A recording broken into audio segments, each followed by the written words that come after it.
प्रदर्शन शुरू हुए 26 तरीक तो 27 तरीक होगी तो उस तो बाद बयान आउंदे ने कि असीं किसानां नाल गलबात करन लई तैयार हाँ, लेकिन 3 तरीक नूं तैयार हाँ, असीं गल करांगे। तो जो तुसीं ओह सुणिया तुहानूं की लग्गिया कि प्रधानमंत्री जी बार बार कहते हैं भी मैं भी किसान का पुੱਤ ਹਾਂ, जिन्ने ਵੱਡੇ मंत्री सारे ही कहते मैं किसान का पुੱਤ ਹਾਂ ਤੇ ਜਿਹੜੀਆਂ ਮੇਨ ਅਥਾਰਟੀਆਂ ਦੋ प्रधान मंत्री ਤੇ गृह मंत्री ਉਹ ਆਪ ਸਿੱਧਾ ਕਿਸਾਨਾਂ ਨਾਲ ਬਹਿ ਕੇ 1 to 1 ਟੇਬਲ ਤੇ ਗੱਲ ਖਤਮ ਕਰਦੇ ਨਹੀਂ ਕਰਦੇ। ਬਾਰ-ਬਾਰ ਤਰੀਕ ਤੇ ਤਰੀਕ ਪਾਉਣ ਦਾ ਮਤਲਬ ਇਹ ਹੈ ਕਿ ਕਿਤੇ ਨਾ ਕਿਤੇ ਪੂੰਜੀਪਤੀਆਂ ਨੂੰ ਬਚਾਉਣਾ ਚਾਹੁੰਦੀ ਸੀ। ਹੁਣ ਇੱਕ ਨਵਾਂ ਵਿਵਾਦ ਜੁੜ ਗਿਆ। ਹੁਣ ਦਿਲਜੀਤ ਦੋਸਾਂਝ ਤੇ ਕੰਗਣਾ ਵੀ ਆਪਸ ਦੇ ਵਿੱਚ ਉਲਝ ਗਏ ਕਿਸਾਨੀ ਮੁੱਦੇ ਦੇ ਉੱਤੇ। ਤਾਂ ਕੰਗਣਾ ਦੇ ਜਿਹੜੇ ਟਵੀਟ ਨੇ ਜਿਹੜੇ ਕਿਸਾਨਾਂ ਦੇ ਅੰਦੋਲਨ ਨੂੰ ਖਰਾਬ ਕਰਨ ਦੀ ਕੋਸ਼ਿਸ਼ ਕਰ ਰਹੇ ਨੇ, ਤੁਹਾਡੇ ਦੇ ਵਿਚਾਰ ਕੀ ਹੈ? ਤੇ ਮੈਂ ਉਹਨੂੰ ਕਹਿਣਾ ਚਾਹੁੰਦਾ ਕਿ ਆਪਾਂ ਆਪਣਾ ਨਾਂ ਚਮਚੀਆਂ 'ਚ ਨਾ ਲਿਖਾਈਏ, ਘੱਟੋ ਘੱਟ ਹੱਕ ਔਰ ਇਨਸਾਫ ਦੇ ਲਈ ਲੜਨ ਵਾਲਿਆਂ ਦੇ ਵਿੱਚ ਲਿਖਾਈਏ। ਕਹਿੰਦੇ ਨਾ ਮੀਡੀਆ ਦੇ ਥਰੂ ਬਦਮਾਸ਼ੀ ਕਰਨ ਦੀ ਕੋਸ਼ਿਸ਼ ਜਿਹੜੀ ਹੈ ਇਸ ਵੇਲੇ ਪੂਰੇ ਜ਼ੋਰਾਂ ਤੇ ਹੁਣ ਕਿਸਾਨ ਜਦ ਉੱਠੇ ਨੇ ਉਹਨਾਂ ਨੂੰ ਕਹਿ ਦਿੱਤਾ ਜੀ ਆਤੰਕਵਾਦੀ ਹੋ। ਹਾਥਰਸ ਦੇ ਵਿੱਚ ਜਦੋਂ ਦਲਿਤ ਬੇਟੀ ਦੇ ਨਾਲ ਜ਼ਿਆਦਤੀ ਹੋਈ, ਜਦ ਪੂਰੇ ਇੰਡੀਆ 'ਚ ਲੋਕੀ ਬੋਲੇ ਤੇ ਕਹਿ ਦਿੱਤਾ ਜੀ ਨਹੀਂ ਜੀ ਇਹਦਾ ਕਨੈਕਸ਼ਨ ਤਾਂ ਬਾਹਰਲੇ ਮੁਲਕਾਂ ਨਾਲ ਜੁੜਿਆ ਹੈ ਜੀ, ਉੱਥੋਂ ਪੈਸਾ ਆ ਰਿਹਾ ਹੈ ਜੀ। ਸ਼ਾਹੀਨ ਬਾਗ ਦਾ ਜਦੋਂ ਅੰਦੋਲਨ ਚੱਲਿਆ ਕਹਿਤਾ ਜੀ ਇਹ 'ਚ ਤਾਂ ਮੁਸਲਮਾਨ ਦਹਿਸ਼ਤਗਰਦ ਵਿੱਚ ਸ਼ਾਮਲ ਹੋਏ ਨੇ। ਮੈਂ ਗੋਦੀ ਮੀਡੀਆ ਨੂੰ ਇਹ ਕਹਿਣਾ ਚਾਹੁੰਦਾ ਤੁਹਾਡੇ ਥਰੂ ਕਿ ਜਿੰਨਾ ਝੂਠ ਬੋਲਣਾ ਬੋਲ ਲਓ, ਇਹ ਵੀ ਇਤਿਹਾਸ 'ਚ ਲਿਖਿਆ ਜਾਏਗਾ ਕਿ ਤੁਹਾਡੇ ਜ਼ਬਰਦਸਤ ਝੂਠ ਦੇ ਮੁਕਾਬਲੇ ਵਿੱਚ ਪੰਜਾਬ ਦਾ ਸੱਚ ਜਿਹੜਾ ਹੈ ਉਹ ਆਪਣੀ ਜਗ੍ਹਾ ਕਾਇਮ ਰਿਹਾ ਜੀ। ਕੇਂਦਰ ਸਰਕਾਰ ਇਹਨਾਂ ਕਾਲੇ ਕਾਨੂੰਨਾਂ ਦੇ ਉੱਤੇ ਵਜਦਾ ਵੀ ਅਸੀਂ ਇਹੀ ਇੱਦਾਂ ਹੀ ਰੱਖਣੇ ਨੇ ਵੀ ਇਸ ਨੂੰ ਹਲੇ ਅਮੈਂਡਮੈਂਟ ਨਹੀਂ ਕਰ ਸਕਦੇ, ਨਾ ਇਹਨਾਂ ਨੂੰ ਰੱਦ ਕਰ ਸਕਦੇ ਹਾਂ। ਕਿਹੜੀਆਂ ਪਾਵਰਸ ਨੇ ਜਿਹੜੀਆਂ ਉਹਨਾਂ ਨੂੰ ਇੰਨਾ ਇੱਦਾਂ ਕਰਨ ਦੇ ਲਈ ਮਜਬੂਰ ਕਰ ਰਹੀਆਂ ਨੇ? ਇੱਕ ਪਾਸੇ ਪੂਰੀ ਦੇਸ਼ ਦੇ ਕਿਸਾਨ ਭਾਈਚਾਰੇ ਵੱਲੋਂ ਜ਼ੋਰ ਲਾਇਆ ਜਾ ਰਿਹਾ ਕਿ ਵੀ ਇਹ ਕਾਨੂੰਨ ਰੱਦ ਕਰੋ। ਦੂਜੇ ਪਾਸੇ ਅਰਬਾਂ ਖਰਬਾਂ ਰੁਪਏ ਦੀ ਡੀਲਿੰਗ ਹੈ ਜਿਹੜੀ ਕਿ ਬਾਹਰਲੀ ਕੰਪਨੀਆਂ ਦੇ ਨਾਲ, ਅੰਡਾਨੀਆਂ ਅੰਬਾਨੀਆਂ ਦੇ ਨਾਲ ਹੋ ਚੁੱਕੀ ਹੈ ਕਿ ਤੁਸੀਂ ਸਿੱਧਾ ਕਿਸਾਨਾਂ ਦਾ ਸਮਾਨ ਖਰੀਦਣਾ ਹੈ, ਤੁਸੀਂ ਕਿਸਾਨਾਂ ਦੀ ਜਾਇਦਾਦ ਜਿਹੜੀ ਹੈ ਉਹਨੂੰ ਇਸਤੇਮਾਲ ਕਰ ਸਕਦੇ ਹੋ, ਤੁਸੀਂ ਉਹਦੇ 'ਤੇ ਲੋਨ ਲੈ ਸਕਦੇ ਹੋ। ਅਤੇ ਮੈਂ ਸਮਝਦਾ ਐਡੀ ਵੱਡੀ ਡੀਲ ਨੂੰ ਇੰਨੀ ਸੌਖੇ ਤਰੀਕੇ ਨਾਲ ਟੁੱਟਣ ਵਾਲੀ ਨਹੀਂ ਹੈ ਜੀ। ਜਿਹੜਾ ਗੋਦੀ ਮੀਡੀਆ ਹੈ ਨਾ ਜੀ, ਇਹਨੇ ਪੂਰੀ ਦੁਨੀਆ 'ਚ ਭਾਰਤ ਦੀ ਇਸ ਵੇਲੇ ਬਦਨਾਮੀ ਕਰਾਈ ਹੋਈ ਹੈ। ਉਹਦੇ ਬਰਕ ਸਾਡਾ ਮੀਡੀਆ ਦੇਖ ਲਓ, ਜਿਹੜਾ ਗੋਦੀ ਮੀਡੀਆ ਹੈ, ਜਿਹੜਾ ਮੇਨ ਸਟਰੀਮ ਮੀਡੀਆ ਹੈ, ਇਹ ਉਲਟਾ ਸਰਕਾਰ ਨੂੰ ਇਹ ਦੱਸਣ ਦੀ ਬਜਾਏ ਵੀ ਕਿਸਾਨਾਂ ਦੀ ਕੀ ਭਾਵਨਾਵਾਂ, ਸਰਕਾਰ ਨੂੰ ਇਹ ਦੱਸਣ ਦੀ ਬਜਾਏ ਵੀ ਖੇਤ ਮਜ਼ਦੂਰ ਦੀ ਕੀ ਮਜਬੂਰੀ ਹੈ, ਸਰਕਾਰ ਨੂੰ ਇਹ ਦੱਸਣ ਦੀ ਬਜਾਏ ਵੀ ਜਿਹੜਾ ਸਾਡਾ ਮਜ਼ਦੂਰ ਹੈ, ਜਿਹੜਾ ਬੇਰੁਜ਼ਗਾਰ ਹੈ, ਉਹ ਕਿੱਦਾਂ ਤੜਪ ਰਿਹਾ, ਉਲਟਾ ਸਾਨੂੰ ਦਬਕਾਉਣ 'ਤੇ ਲੱਗੇ ਹੋਏ ਹੈ। ਇੱਥੇ ਵੀ ਮੈਂ ਕਹਿਣਾ ਚਾਹੁੰਦਾ ਹਰਿਆਣਾ ਦੀ ਖੱਟਰ ਸਰਕਾਰ ਨੂੰ ਔਰ ਦਿੱਲੀ ਪੁਲਿਸ ਦੇ ਵੀ ਜਿਹੜੇ ਕਮਿਸ਼ਨਰ ਸਾਹਿਬ ਨੇ ਉਹਨਾਂ ਨੂੰ ਕਿ ਅਗਰ ਇਨਸਾਨੀਅਤ ਜ਼ਿੰਦਾ ਹੈ ਤੇ ਇਸ ਸ਼ਾਂਤੀਪੂਰਵਕ ਅੰਦੋਲਨ ਦੇ ਵਿੱਚ ਕਿਸੇ ਨੂੰ ਸ਼ਰਾਰਤ ਕਰਨ ਦੀ ਆਗਿਆ ਨਾ ਦਿੱਤੀ ਜਾਏ। ਸਤਿ ਸ਼੍ਰੀ ਅਕਾਲ ਜੀ, ਤੁਸੀਂ ਦੇਖ ਰਹੇ ਹੋ ਲੁਧਿਆਣਾ ਟਾਈਮਸ ਤੇ ਮੈਂ ਹਾਂ ਗੁਰਦੀਪ ਸਿੰਘ ਲੰਮੇ। ਖੇਤੀ ਕਾਨੂੰਨਾਂ ਦੇ ਖਿਲਾਫ ਲਗਾਤਾਰ ਕਿਸਾਨਾਂ ਦਾ ਸੰਘਰਸ਼ ਜਾਰੀ ਹੈ ਔਰ ਦਿੱਲੀ ਨੂੰ ਘਿਰਿਆ ਹੋਇਆ। ਦਿੱਲੀ ਦੀ ਹਿੱਕ ਦੇ ਉੱਤੇ ਬੈਠ ਕੇ ਜਿਹੜਾ ਪ੍ਰੋਟੈਸਟ ਕੀਤਾ ਜਾ ਰਿਹਾ ਕੇਂਦਰ ਦੀ ਸਰਕਾਰ ਦੇ ਖਿਲਾਫ, ਲੇਕਿਨ ਕੇਂਦਰ ਦੀ ਸਰਕਾਰ ਜਿਹੜੀ ਹੈ ਉਹ ਗੱਲ ਨਹੀਂ ਸੁਣ ਰਹੀ ਤੇ ਇਹਨਾਂ ਕਾਨੂੰਨਾਂ ਨੂੰ ਰੱਦ ਨਹੀਂ ਕਰ ਰਹੀ। ਲਗਾਤਾਰ 3 ਮੀਟਿੰਗਾਂ ਹੋ ਚੁੱਕੀਆਂ ਨੇ, ਲੇਕਿਨ ਇਹਨਾਂ 3 ਮੀਟਿੰਗਾਂ ਦਾ ਕੋਈ ਸਿੱਟਾ ਨਿਕਲ ਕੇ ਬਾਹਰ ਨਹੀਂ ਆਇਆ। ਲੇਕਿਨ ਫਿਰ ਵੀ ਜਿਹੜੇ ਆ ਕਿਸਾਨ ਜਿਹੜੇ ਡਟੇ ਹੋਏ ਨੇ, ਅੰਦੋਲਨ ਕਰ ਰਹੇ ਨੇ, ਪ੍ਰਦਰਸ਼ਨ ਕਰ ਰਹੇ ਨੇ ਦਿੱਲੀ ਪਹੁੰਚ ਕੇ, ਔਰ ਹੋਰ ਵੀ ਕਿਸਾਨ ਜਿਹੜੇ ਆ ਹੋਰ ਬਾਕੀ ਸੂਬੇ ਵੀ ਜਿਹੜਾ ਦਿੱਲੀ ਪਹੁੰਚ ਰਹੇ ਨੇ। ਕੇਂਦਰ ਦੇ ਸਰਕਾਰ ਦੇ ਖਿਲਾਫ ਨਾਅਰੇਬਾਜ਼ੀ ਹੋ ਰਹੀ ਹੈ, ਪ੍ਰੋਟੈਸਟ ਚੱਲ ਰਹੇ ਨੇ। ਤਾਂ ਸਾਡੇ ਨਾਲ ਇਸ ਵੇਲੇ ਮੌਜੂਦ ਨੇ ਨਾਇਬ ਸ਼ਾਹੀ ਇਮਾਮ ਲੁਧਿਆਣਾ ਦੀ ਜਾਮਾ ਮਸਜਿਦ ਦੇ ਵਿੱਚ। ਅਸੀਂ ਮੌਜੂਦ ਇਹਨਾਂ ਨਾਲ ਗੱਲਬਾਤ ਕਰਾਂਗੇ ਇਸੇ ਮੁੱਦੇ ਦੇ ਉੱਤੇ। ਸਰ, ਸਭ ਤੋਂ ਪਹਿਲਾਂ ਦੱਸੋ ਕਿ ਜਿਹੜੇ ਕਾਲੇ ਕਾਨੂੰਨ ਨੇ ਕੇਂਦਰ ਸਰਕਾਰ ਲੈ ਕੇ ਆਈ ਆ, ਸੰਘਰਸ਼ ਚੱਲ ਰਿਹਾ ਕਿਸਾਨਾਂ ਦਾ, ਤੁਹਾਨੂੰ ਕੀ ਲੱਗਦਾ ਸਿੱਟਾ ਕਿੰਨੀ ਕੁ ਜਲਦੀ ਨਿਕਲ ਸਕਦਾ ਇਸ ਦਾ, ਜਿਸ ਹਿਸਾਬ ਨਾਲ ਪ੍ਰਦਰਸ਼ਨ ਚੱਲ ਰਹੇ ਨੇ? ਬਿਸਮਿਲ੍ਲਾਹਿਰ ਰਹਿਮਾਨਿਰ ਰਹੀਮ। ਸ਼ੁਰੂ ਕਰਦਾ ਅੱਲਾਹ ਤਾਲਾ ਦੇ ਨਾਂ ਤੋਂ ਜੋ ਬੜਾ ਮਿਹਰਬਾਨ ਅਤੇ ਨਿਹਾਇਤ ਰਹਿਮ ਕਰਨ ਵਾਲਾ। ਕਿਸਾਨ ਜਿਹੜੇ ਨੇ ਉਹ ਇੱਕ ਲੰਬਾ ਅੰਦੋਲਨ ਪਿਛਲੇ 2 ਮਹੀਨੇ ਤੋਂ ਕਰ ਰਹੇ ਸੀਗੇ ਅਤੇ ਹੁਣ ਪਿਛਲੇ 8-9 ਦਿਨਾਂ ਤੋਂ ਦਿੱਲੀ ਦੇ ਜਿਹੜੀਆਂ ਸੜਕਾਂ ਅੰਦਰ ਜਾ ਰਹੀਆਂ ਉਹਦੇ ਦਰਵਾਜ਼ੇ ਦੇ ਉੱਤੇ ਬੈਠੇ ਹੋਏ ਨੇ।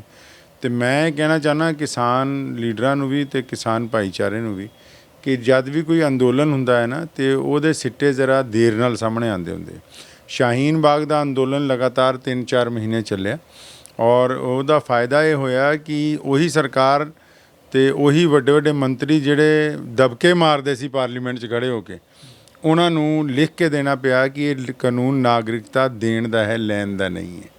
ਯਾਨੀ ਉਹਨਾਂ ਨੇ ਉਹਦੇ 'ਚ ਅਮੈਂਡਮੈਂਟ ਜਿਹੜੀ ਹੈ ਆਪ ਲਿਖ ਕੇ ਕੀਤੀ। ਅਤੇ ਮੈਂ ਸਮਝਦਾ ਹਾਂ ਕਿ ਜਦੋਂ ਸੱਤਾ ਧਿਰ ਦੇ ਵਿੱਚ ਬੈਠੇ ਹੋਏ ਲੋਕ ਗਰੂਰ ਦੇ ਵਿੱਚ ਆ ਜਾਣ ਅਤੇ ਉਹ ਦਬਕੇ ਮਾਰਨ ਲੱਗ ਪੈਣ ਅਤੇ ਇੱਕ ਵੱਡਾ ਸੰਘਰਸ਼ ਜਿਹੜਾ ਹੈ ਉਹਨਾਂ ਦੀ ਹਵਾ ਕੱਢ ਦਿੰਦਾ ਹੈ।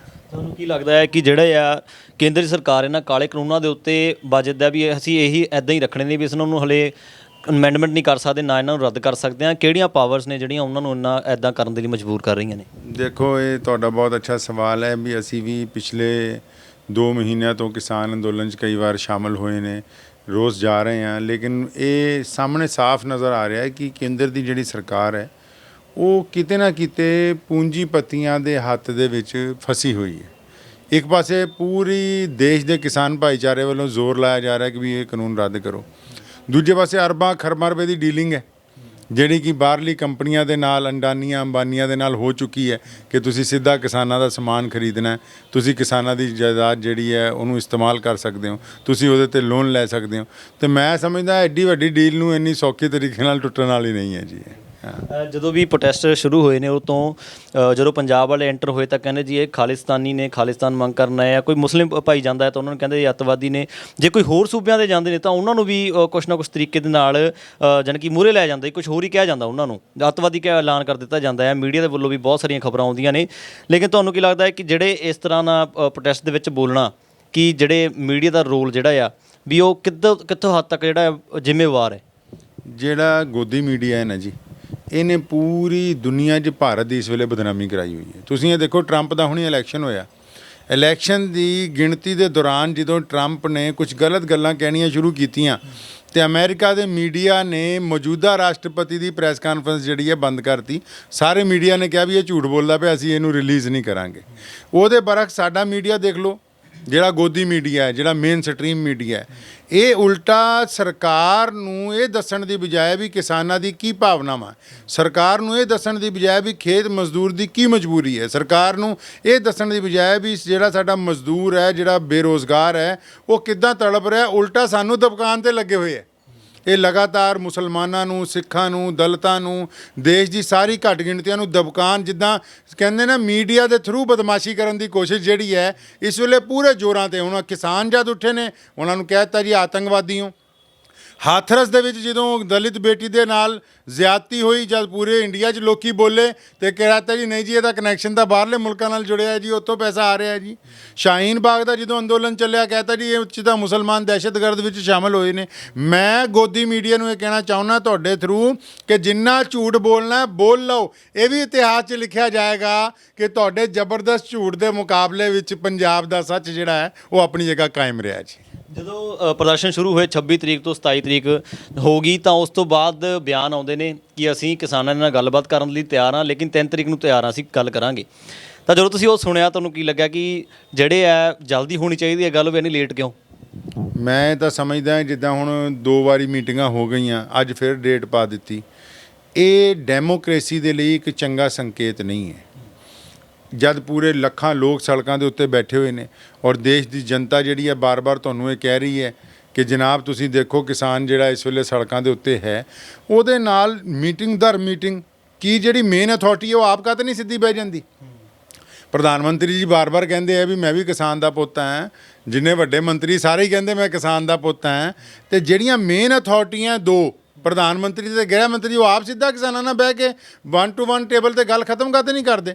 ਬਾਰ-ਬਾਰ ਤਰੀਕ ਤੇ ਤਰੀਕ ਪਾਉਣ ਦਾ ਮਤਲਬ ਇਹ ਹੈ ਕਿ ਕਿਤੇ ਨਾ ਕਿਤੇ ਪੂੰਜੀਪਤੀਆਂ ਨੂੰ ਬਚਾਉਣਾ ਚਾਹੁੰਦੀ ਸਰਕਾਰ। ਸ਼ਾਹੀਨ ਬਾਗ ਵਾਲੇ ਜਿਹੜੇ ਬੀਬੀ ਨੇ, ਮੈਂ ਉਹਨਾਂ ਨਾਮ ਭੁੱਲ ਚੁੱਕਿਆ ਮੈਂ ਕੌਣ ਸੀਗੇ, ਪਰ ਉਹ ਜਦੋਂ ਸ਼ਾਹੀਨ ਬਾਗ ਦੇ ਵਿੱਚ ਐਂਟਰ ਹੋਏ, ਉਹਨਾਂ ਨੇ ਪ੍ਰੋਟੈਸਟ ਕੀਤਾ, ਤਾਂ ਉਸ ਤੋਂ ਬਾਅਦ ਉਹ ਗਏ ਸੀਗੇ ਇੱਥੇ ਕਿਸਾਨਾਂ ਦੇ ਪ੍ਰੋਟੈਸਟ ਦੇ ਵਿੱਚ, ਤਾਂ ਉਹਨਾਂ ਉੱਤੇ ਦੁਬਾਰਾ ਤੋਂ ਜਿਹੜੀ ਹੈ ਪਾ ਦਿੱਤਾ ਗਿਆ, ਕੇਸ ਪਾ ਦਿੱਤਾ ਗਿਆ, ਡਿਟੇਨ ਕਰ ਲਿਆ ਗਿਆ ਉਹਨਾਂ ਨੂੰ ਵੀ ਤੁਸੀਂ ਉੱਥੇ ਕਾਹਤੋਂ ਗਏ ਹੋ। ਸ਼ਾਹੀਨ ਬਾਗ ਦੀ ਜਿਹੜੀ BMI ਹੈ, ਜਿਹਨੂੰ ਕਿ ਟਾਈਮਸ ਨਿਊਜ਼ ਨੇ ਦੁਨੀਆ ਦੀ 100 ਵੱਡੀ ਸ਼ਖਸੀਅਤ ਦੇ ਵਿੱਚ ਜਗ੍ਹਾ ਦਿੱਤੀ ਹੈ, ਉਹ ਵੀ ਕਿਸਾਨਾਂ ਦੇ ਵਿੱਚ ਗਏ। ਮੈਂ ਅਸਲ 'ਚ ਇਹ ਕਹਿਣਾ ਚਾਹੁੰਦਾ ਸਰਕਾਰ ਨੂੰ ਕਿ ਜਿਹੜਾ ਕਿਸਾਨ ਅੰਦੋਲਨ ਹੈ ਨਾ ਜੀ, ਇਹ ਨਾ ਸਿੱਖਾਂ ਦਾ ਹੈ, ਨਾ ਹਿੰਦੂਆਂ ਦਾ ਹੈ, ਨਾ ਮੁਸਲਮਾਨਾਂ ਦਾ ਹੈ, ਨਾ ਇਹ ਕਿਸੇ ਹੋਰ ਧਰਮ ਦਾ, ਇਹ ਦੇਸ਼ ਦੀ ਮਿੱਟੀ ਦਾ ਅੰਦੋਲਨ ਹੈ। ਗੋਦੀ ਮੀਡੀਆ ਜਿੰਨਾ ਮਰਜ਼ੀ ਜ਼ੋਰ ਲਾ ਲਵੇ, ਤੁਸੀਂ ਅਗਰ ਹੁਣ ਚਲੇ ਜਾਓ ਉੱਥੇ ਸੰਧੂ ਬਾਰਡਰ ਦੇ ਉੱਤੇ ਜਾਂ ਕਿਕਰੀ ਬਾਰਡਰ ਦੇ ਉੱਤੇ ਚਲੇ ਜਾਓ, NH 24 ਤੇ ਚਲੇ ਜਾਓ, ਅਤੇ ਤੁਹਾਨੂੰ ਜਿਹੜੇ ਲੋਕ ਪ੍ਰਦਰਸ਼ਨ ਕਰਨ ਵਾਲੇ ਹੈ ਉਹਦੇ 'ਚ ਸਮੂਹ ਧਰਮਾਂ ਦੇ ਲੋਕ ਮਿਲਣਗੇ। ਤੁਹਾਨੂੰ ਉੱਥੇ ਰੋਜ਼ ਅਰਦਾਸ ਹੁੰਦੀ ਵੀ ਨਜ਼ਰ ਆਏਗੀ, ਆਰਤੀ ਉਤਰਦੀ ਵੀ ਨਜ਼ਰ ਆਏਗੀ, ਅਤੇ 5 ਵੇਲੇ ਨਮਾਜ਼ ਪੜ੍ਹਦੇ ਹੋਏ ਵੀ ਲੋਕ ਤੁਹਾਨੂੰ ਜਿਹੜੇ ਹੈ ਨਜ਼ਰ ਆ ਜਾਣਗੇ। ਅਤੇ ਇਹਨੂੰ ਕਿਸੇ ਧਰਮ ਦੇ ਨਾਲ ਜੋੜਨ ਦੀ ਨਾਕਾਮ ਕੋਸ਼ਿਸ਼ ਜਿਹੜਾ ਹੈ ਗੋਦੀ ਮੀਡੀਆ ਲਗਾਤਾਰ ਕਰ ਰਿਹਾ, ਲੋਕਾਂ ਨੂੰ ਗੁੰਮਰਾਹ ਕਰਨ ਦੀ ਕੋਸ਼ਿਸ਼ ਕਰ ਰਿਹਾ। ਲੇਕਿਨ ਜਿਹੜੀ ਸਾਡੀ ਸੱਭਿਅਤਾ ਹੈ, ਦੀ ਜਿਹੜੀ ਇਸ ਭਾਰਤ ਦੀ ਵਿਸ਼ੇਸ਼ਤਾ ਹੈ, ਮੈਂ ਸਮਝਦਾ ਹਾਂ ਕਿ ਆਖਰ ਇੱਕ ਨਾ ਇੱਕ ਦਿਨ ਪੂੰਜੀਪਤੀਆਂ ਨੂੰ ਜਿਹੜਾ ਹੈ ਕਿਸਾਨਾਂ ਦੇ ਅੱਗੇ ਘੁਟਨੇ ਟੇਕਣੇ ਹੋਣਗੇ ਜੀ। ਕੰਗਨਾ ਰਣੌਤ ਦੇ ਬਾਰੇ ਤੁਸੀਂ ਸੁਣ ਰਿਹਾ ਹੋਊਗਾ ਵੀ ਉਹਨਾਂ ਨੇ ਟਵੀਟ ਬਹੁਤ ਕੀਤੇ ਨੇ। ਵੈਸੇ ਅਸੀਂ ਪਰਹੇਜ਼ ਕਰਦੇ ਹਾਂ ਵੀ ਉਹਦੇ ਬਾਰੇ ਗੱਲ ਨਾ ਕੀਤੀ ਜਾਵੇ, ਲੇਕਿਨ ਫਿਰ ਵੀ ਗੱਲ ਕਰਨੀ ਜ਼ਰੂਰ ਜਾਇਜ਼ ਆ ਕਿ ਕੰਗਨਾ ਰਣੌਤ ਨੇ ਪਹਿਲਾਂ ਕਿਸਾਨਾਂ ਦੇ ਬਾਰੇ ਪੁੱਠਾ ਸਿੱਧਾ ਬੋਲਿਆ, ਫਿਰ ਬੀਬੀਆਂ ਬਾਰੇ ਬੋਲਿਆ ਕਿ 100 ਰੁਪਏ 'ਚ ਵਿਕਣ ਵਾਲੀਆਂ ਬੀਬੀਆਂ ਨੇ ਵੀ ਆਉਂਦੀਆਂ ਨੇ ਇੱਥੇ ਰੋਟੀ ਪਕਾਉਣ ਦੇ ਲਈ ਆਉਂਦੀਆਂ, ਸਿਰਫ 200 ਰੁਪਏ ਦਿਹਾੜੀ ਤੇ ਆਉਂਦੀਆਂ ਨੇ। ਤੇ ਹੁਣ ਇੱਕ ਨਵਾਂ ਵਿਵਾਦ ਜੁੜ ਗਿਆ, ਹੁਣ ਦਿਲਜੀਤ ਦੋਸਾਂਝ ਤੇ ਕੰਗਨਾ ਵੀ ਆਪਸ ਦੇ ਵਿੱਚ ਉਲਝ ਗਏ ਕਿਸਾਨੀ ਮੁੱਦੇ ਦੇ ਉੱਤੇ। ਤਾਂ ਕੰਗਨਾ ਦੇ ਜਿਹੜੇ ਟਵੀਟ ਨੇ ਜਿਹੜੇ ਕਿਸਾਨਾਂ ਦੇ ਅੰਦੋਲਨ ਨੂੰ ਖਰਾਬ ਕਰਨ ਦੀ ਕੋਸ਼ਿਸ਼ ਕਰ ਰਹੇ ਨੇ, ਤੁਹਾਡੇ ਦੇ ਵਿਚਾਰ ਕੀ ਹੈ? ਕੰਗਨਾ ਰਾਣਾਵਤ ਇਨਸਾਨੀਅਤ ਦੇ ਨਾਤੇ ਸਾਡੀ ਭੈਣ ਹੈ ਤੇ ਮੈਂ ਉਹਨੂੰ ਇਹ ਦੱਸਣਾ ਚਾਹੁੰਦਾ ਕਿ ਇੱਕ ਵਾਰੀ ਉਹ ਵਿਸ਼ਵ ਦਾ ਇਤਿਹਾਸ ਪੜ੍ਹੇ। ਦੁਨੀਆ ਦਾ ਇਤਿਹਾਸ ਇਸ ਗੱਲ ਦਾ ਗਵਾਹ ਹੈ, ਜਦੋਂ ਵੱਡੇ ਵੱਡੇ ਲੋਕ ਰਾਜ ਸੱਤਾ ਜਾਂਦੇ ਨਾ ਤੇ ਬਹੁਤ ਸਾਰੇ ਲੋਕ ਉਹਨਾਂ ਦੀ ਚਮਚੀਆਂ ਮਾਰਨ ਲੱਗਦੇ ਆ, ਤੇ ਜਦੋਂ ਬਹੁਤ ਸਾਰੀ ਜਨਤਾ ਉਹਨਾਂ ਦੀ ਚਮਚੀ ਮਾਰਨ ਲੱਗਦੀ ਹੈ ਤੇ ਉਹਦੇ 'ਚ ਗਿਣਤੀ ਦੇ ਲੋਕ ਹੁੰਦੇ ਜਿਹੜੇ ਸੱਚਾਈ ਦੇ ਲਈ ਟਕਰਾਉਂਦੇ ਆ ਉਹਨਾਂ ਦੇ ਨਾਲ। ਤੇ ਮੈਂ ਉਹਨੂੰ ਕਹਿਣਾ ਚਾਹੁੰਦਾ ਕਿ ਆਪਾਂ ਆਪਣਾ ਨਾਂ ਚਮਚੀਆਂ 'ਚ ਨਾ ਲਿਖਾਈਏ, ਘੱਟੋ ਘੱਟ ਹੱਕ ਔਰ ਇਨਸਾਫ ਦੇ ਲਈ ਲੜਨ ਵਾਲਿਆਂ ਦੇ ਵਿੱਚ ਲਿਖਾਈਏ। ਅਖੀਰਲਾ ਸਵਾਲ, ਤੁਸੀਂ ਹੁਣ ਜਿਹੜੇ ਕਿਸਾਨ ਨੇ ਜਿਹੜੇ ਪਹੁੰਚੇ ਹੋਏ ਨੇ ਉੱਥੇ ਵੱਖ-ਵੱਖ ਧਰਮਾਂ ਤੋਂ, ਵੱਖ-ਵੱਖ ਸੂਬਿਆਂ ਤੋਂ, ਉਹਨਾਂ ਨੂੰ ਆਪਣਾ ਕੀ ਸੁਨੇਹਾ ਦੇਣਾ ਚਾਹੁੰਦੇ ਹੋ? ਕਿਸਾਨ ਸਮੂਹ ਜਿਹੜੇ ਭਾਰਤ ਦੇ ਉੱਥੇ ਇਸ ਵੇਲੇ ਮੌਜੂਦ ਨੇ, ਮੈਂ ਉਹਨਾਂ ਨੂੰ ਬਤੌਰ ਪੰਜਾਬੀ ਹੋਣ ਦੇ ਕਹਿਣਾ ਚਾਹੁੰਦਾ ਕਿ ਜਿਸ ਨੇਕ ਮਕਸਦ ਦੇ ਲਈ, ਇਨਸਾਨੀਅਤ ਨੂੰ ਬਚਾਉਣ ਦੇ ਲਈ, ਆਪਣੀ ਮਿੱਟੀ ਨੂੰ ਬਚਾਉਣ ਦੇ ਲਈ ਤੁਸੀਂ ਸਾਰੇ ਉੱਥੇ ਮੌਜੂਦ ਹੋ ਤੇ ਅਸੀਂ ਉਹਨਾਂ ਲੋਕਾਂ ਦੇ ਵਿੱਚੋਂ ਹਾਂ ਜਿਹੜੇ ਕਿ ਪਿਛਲੇ ਦਿਨਾਂ 'ਚ ਤੁਹਾਡੇ ਕੋਲ ਬਾਰ-ਬਾਰ ਪਹੁੰਚਣ ਵਾਲਿਆਂ ਦੇ ਵਿੱਚ ਹਾਂ। ਬਿਲਕੁਲ ਪਿੱਛੇ ਦੀ ਫਿਕਰ ਨਾ ਕਰੋ, ਘਰ ਦੀ ਫਿਕਰ ਨਾ ਕਰੋ। ਹਰੇਕ ਵਰਗ ਦਾ ਬੰਦਾ ਜਿਹਦਾ ਕਿਤੇ ਨਾ ਕਿਤੇ ਤਾਲੁਕ ਕਿਸਾਨੀ ਦੇ ਨਾਲ ਜੁੜਿਆ ਹੋਇਆ ਹੈ, ਉਹ ਤੁਹਾਡੇ ਅੰਦੋਲਨ ਦੀ ਰੀੜ੍ਹ ਦੀ ਹੱਡੀ ਹੈ। ਚਾਹੇ ਮੈਂ ਹੋਵਾਂ, ਚਾਹੇ ਕੋਈ ਪਿੰਡ 'ਚ ਰਹਿਣ ਵਾਲਾ ਆਮ ਬੰਦਾ ਹੋਵੇ, ਹਰੇਕ ਬੰਦਾ ਇਸ ਵੇਲੇ ਕਿਸਾਨ ਅੰਦੋਲਨ ਦੇ ਨਾਲ ਹੈ ਔਰ ਇਨਸ਼ਾਅੱਲਾ ਤਾਲਾ ਇਹਦੀ ਅੱਛੀ ਖਬਰ ਆਏਗੀ ਸਭ। ਮੈਂ ਇੱਕ ਮਾਫੀ ਚਾਹੁੰਦਾ, ਇੱਕ ਅਖੀਰਲਾ ਕੁਐਸਚਨ ਪੁੱਛਣਾ ਚਾਹੁੰਦਾ, ਭੁੱਲ ਗਿਆ ਸੀਗਾ ਕਿ ਕਿਸਾਨ ਅੰਦੋਲਨ ਦੇ ਵਿੱਚ ਜਿਹੜਾ ਆ ਬਹੁਤ ਸਾਰੇ ਅਜਿਹੇ ਲੋਕ ਫੜੇ ਗਏ ਨੇ ਜੋ ਡਰੋਨ ਯੂਜ਼ ਕਰ ਰਹੇ ਸੀਗੇ, ਜਾਂ ਫਿਰ ਮੁੰਡੇ ਕੁੜੀਆਂ ਕਾਫੀ ਸੀਗੇ, 16 ਤੋਂ 18 ਜਾਣੇ ਪਹਿਲਾਂ ਵੀ ਫੜੇ ਜਾ ਚੁੱਕੇ ਨੇ ਤੇ 2 ਦਿਨ ਪਹਿਲਾਂ ਬਾਅਦ ਵਿੱਚ ਫੜੇ ਗਏ ਕਿ ਡਰੋਨ ਦੇ ਨਾਲ ਇਮੇਜ ਬਣਾ ਰਹੇ ਸੀਗੇ, ਉਹ ਵੀਡੀਓ ਕੈਪਚਰ ਕਰਦੇ ਪਏ ਸੀ। ਤਾਂ ਫੜਿਆ ਤਾਂ ਉਹਨਾਂ ਕਹਿੰਦੇ ਵੀ ਸਾਨੂੰ ਡੀਸੀ ਨੇ ਆਰਡਰ ਦਿੱਤਾ ਸੀਗਾ, ਪਰ ਜੋ ਡੀਸੀ ਨਾਲ ਗੱਲ ਕਰਦੇ ਆ ਉਹ ਕਹਿੰਦੇ ਜੀ ਸਾਨੂੰ ਤਾਂ ਪਤਾ ਹੀ ਨਹੀਂ ਇਸ ਦੇ ਬਾਰੇ। ਤਾਂ ਅਜਿਹੇ ਸ਼ਰਾਰਤੀ ਅਨਸਰ ਜਿਹੜੇ ਵਾੜੇ ਜਾ ਰਹੇ ਨੇ, ਤੁਹਾਨੂੰ ਕੀ ਲੱਗਦਾ ਵੀ ਕਿਉਂ ਵਾੜੇ ਜਾ ਰਹੇ ਨੇ? ਇੱਦਾਂ ਹੈ ਕਿ ਹਰਿਆਣਾ ਦੀ ਜਿਹੜੀ ਖੱਟਰ ਸਰਕਾਰ ਹੈ ਔਰ ਦਿੱਲੀ ਦੀ ਜਿਹੜੀ ਪੁਲਿਸ ਹੈ ਜਿਹੜੀ ਕੇਂਦਰ ਸਰਕਾਰ ਦੇ ਅਧੀਨ ਹੈ, ਇਹ ਜੋ ਕੋਈ ਵੀ ਅਗਰ ਆਉਣ ਵਾਲੇ ਸਮੇਂ 'ਚ ਵੀ ਉੱਥੇ ਕੋਈ ਸ਼ਰਾਰਤ ਹੁੰਦੀ ਹੈ ਤੇ ਤੁਸੀਂ ਗੱਲ ਪੱਥਰ ਦੇ ਉੱਤੇ ਲਿਖ ਲਓ ਕਿ ਬਿਨਾਂ ਸਰਕਾਰੀ ਦਖਲ ਅੰਦਾਜ਼ੀ ਦੇ, ਬਿਨਾਂ ਸਰਕਾਰੀ ਸ਼ੈ ਦੇ ਕੋਈ ਸ਼ਰਾਰਤ ਜਿਹੜੀ ਹੈ ਹੋ ਨਹੀਂ ਸਕਦੀ। ਕਿਉਂਕਿ ਜਿਹੜੇ ਕਿਸਾਨ ਉੱਥੇ ਪਹੁੰਚੇ ਨੇ, ਜੇ ਸਾਡੇ ਉੱਥੇ 1000 ਨੌਜਵਾਨ ਨੇ ਤੇ ਉਹਨਾਂ ਦੇ ਨਾਲ 500 ਸਾਡੇ ਬੜੇ ਬਜ਼ੁਰਗ ਵੀ ਮੌਜੂਦ ਨੇ, ਜੇ ਉੱਥੇ ਸਾਡੀਆਂ 20-25 ਭੈਣਾਂ ਨੇ ਤੇ ਨਾਲ 20-25 ਔਰਤਾਂ ਬੁੜੀਆਂ ਵੀ ਮੌਜੂਦ ਨੇ ਉਹਨਾਂ ਦੀ ਸਰਪ੍ਰਸਤੀ ਕਰਨ ਦੇ ਲਈ। ਹਜੇ ਤੱਕ ਕੋਈ ਐਸੀ ਹਿੰਸਕ ਖਬਰ ਜਿਹੜੀ ਹੈ ਕਿਸਾਨ ਅੰਦੋਲਨ ਤੋਂ ਨਹੀਂ ਆਈ। ਸ਼ਾਹੀਨ ਬਾਗ ਦਾ ਅੰਦੋਲਨ 4 ਮਹੀਨੇ ਚੱਲਦਾ ਰਿਹਾ, ਉਹ 'ਚ ਬਾਹਰੋਂ ਲੋਕਾਂ ਨੇ ਆ ਕੇ ਗੋਲੀ ਚਲਾਉਣ ਦੀ ਵੀ ਕੋਸ਼ਿਸ਼ ਕੀਤੀ, ਬਾਹਰੋਂ ਆ ਕੇ ਹਮਲੇ ਕਰਨ ਦੇ ਐਲਾਨ ਵੀ ਕੀਤੇ ਗਏ, ਲਾਠੀਆਂ ਡੰਡੇ ਲੈ ਕੇ ਵੀ ਹਮਲੇ ਕੀਤੇ ਗਏ, ਲੇਕਿਨ ਉਹ ਸਾਰਾ ਕੁਝ ਪ੍ਰਯੋਜਿਤ ਸੀਗਾ। ਤੇ ਇੱਥੇ ਵੀ ਮੈਂ ਕਹਿਣਾ ਚਾਹੁੰਦਾ ਹਰਿਆਣਾ ਦੀ ਖੱਟਰ ਸਰਕਾਰ ਨੂੰ ਔਰ ਦਿੱਲੀ ਪੁਲਿਸ ਦੇ ਵੀ ਜਿਹੜੇ ਕਮਿਸ਼ਨਰ ਸਾਹਿਬ ਨੇ ਉਹਨਾਂ ਨੂੰ ਕਿ ਅਗਰ ਇਨਸਾਨੀਅਤ ਜ਼ਿੰਦਾ ਹੈ ਤੇ ਇਸ ਸ਼ਾਂਤੀਪੂਰਵਕ ਅੰਦੋਲਨ ਦੇ ਵਿੱਚ ਕਿਸੇ ਨੂੰ ਸ਼ਰਾਰਤ ਕਰਨ ਦੀ ਆਗਿਆ ਨਾ ਦਿੱਤੀ ਜਾਏ। ਬਹੁਤ ਧੰਨਵਾਦ ਜੀ। ਸੋ ਇਸ ਨਾਇਬ ਸ਼ਾਹੀ ਇਮਾਮ, ਅਸੀਂ ਇਹਨਾਂ ਨਾਲ ਗੱਲਬਾਤ ਕੀਤੀ ਖੇਤੀ ਕਾਨੂੰਨਾਂ ਦੇ ਖਿਲਾਫ ਜੋ ਕਿਸਾਨ ਸੰਘਰਸ਼ ਕਰ ਰਹੇ ਨੇ ਦਿੱਲੀ ਦੇ ਵਿੱਚ।